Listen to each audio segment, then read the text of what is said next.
So, as a starting point when it comes to the season of Lent, I want to raise a particular point, which on the face of it might sound kind of controversial.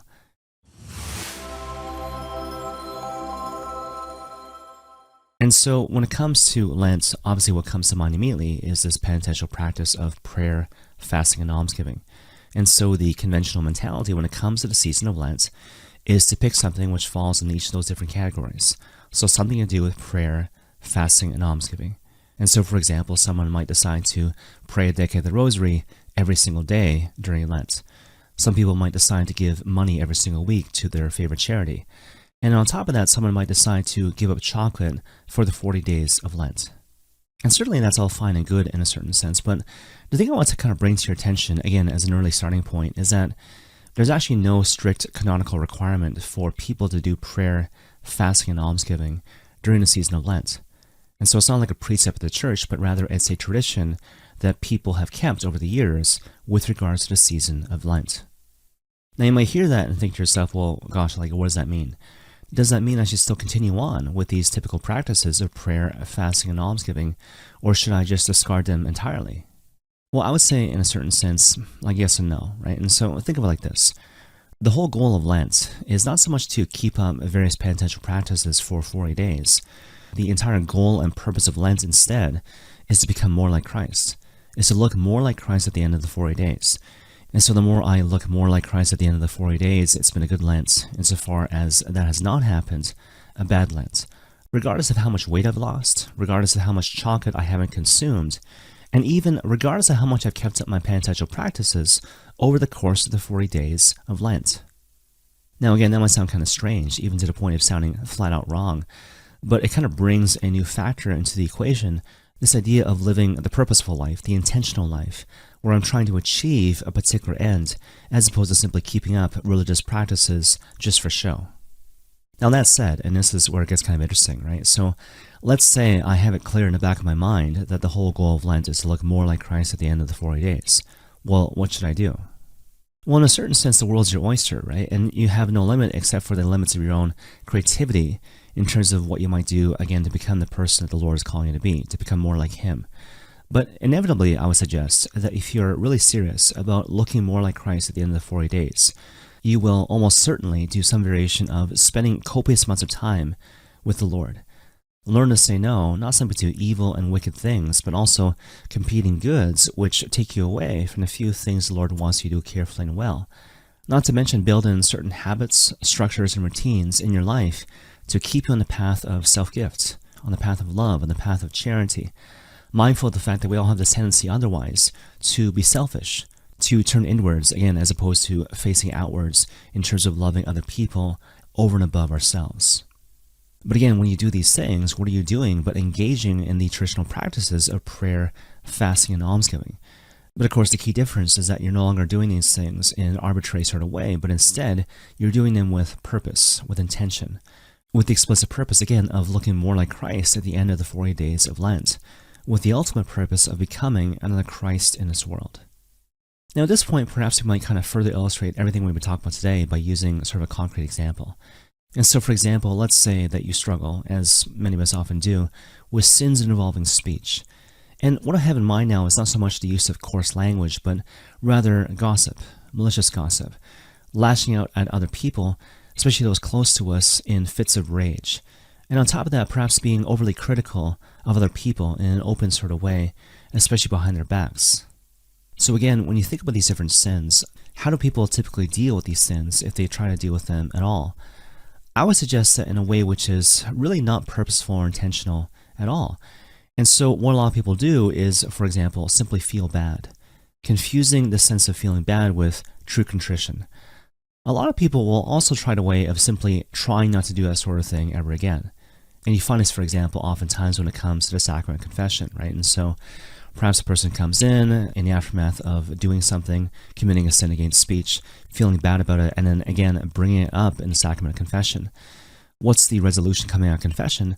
Oftentimes it's something like this: I will simply try to not do the thing ever again, without a set plan in terms of what you might do differently in the future to avoid a similar outcome, which actually, theologically speaking, is a much more accurate way to express contrition as opposed to simply feeling bad.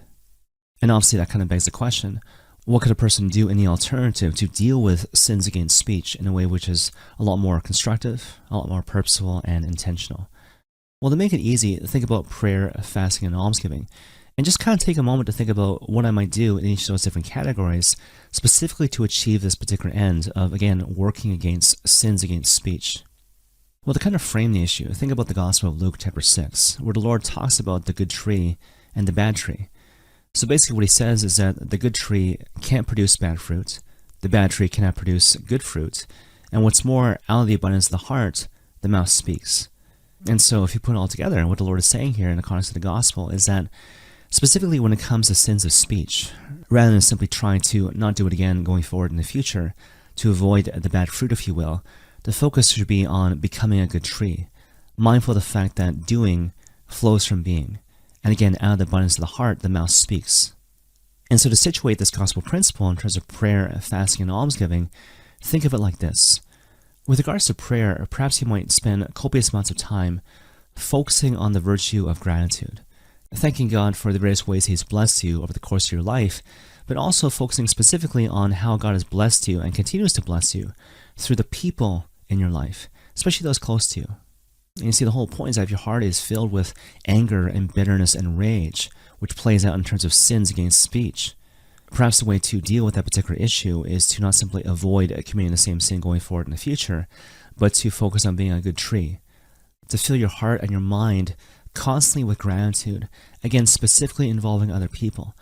Mindful of the fact that gratitude has this really powerful effect of driving out negativity, driving out the darkness, leaving you with a pure and noble and good and grateful heart, which obviously will play out in a really positive way in terms of your conversations and dealings with other people. In any case, with regards to fasting, something you might do, again, specifically with regards to sins involving speech, is to get in the habit of saying no in favor of the greater yes. And so obviously no to anger, harshness, rash judgment, malicious gossip. But yes in terms of what? Yes in terms of affirmation, encouragement, going out of your way to say affirming, encouraging, and uplifting things to your neighbor. Again, especially those who are close to you, your spouse, your kids, your personal friends.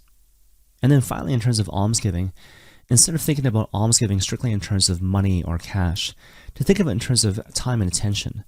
To what should I give my time and attention to work against these sins involving speech? And so the example that comes to mind, perhaps you might do something as simple as getting in the habit during the 40 days of Lent to spend quality time with your loved ones, to celebrate your love, to celebrate your bond, to celebrate the fact that you simply have the gift of each other in your lives. Now, when you hear all this stuff, perhaps it might sound like it's cheating, right? So shouldn't Lent be difficult? Shouldn't Lent be painful in a certain sense? At the very least, unpleasant? My response to that is kind of twofold. First of all, this notion that you don't need to go looking for suffering. Suffering will come looking for you. And so you don't need to purposely try to make Lent difficult. You will necessarily experience Lent at times as being difficult, burdensome, and inconvenient, if you will. So don't worry about that. But I guess the second and kind of more serious point is to think of it like this. If the whole point is to look more like Christ at the end of the 40 days of Lent, then it's not really about how you feel. It's not really about how difficult Lent actually was. It's about achieving the desired effect. And so, for example, let's say you do all those things that we talked about in terms of working against sins involving speech. Well, then maybe what happens is that at the end of the Lenten season, you're not simply relieved that Lent is over, but instead all these different practices have actually become a habit which has actually made your life wonderful and beautiful and rich. And that, my friends, is the goal of Lent. To have the thing not so much be simply difficult or painful, but instead to be fruitful, to be life-giving, to be transformative, such that you might become fully human and therefore fully alive.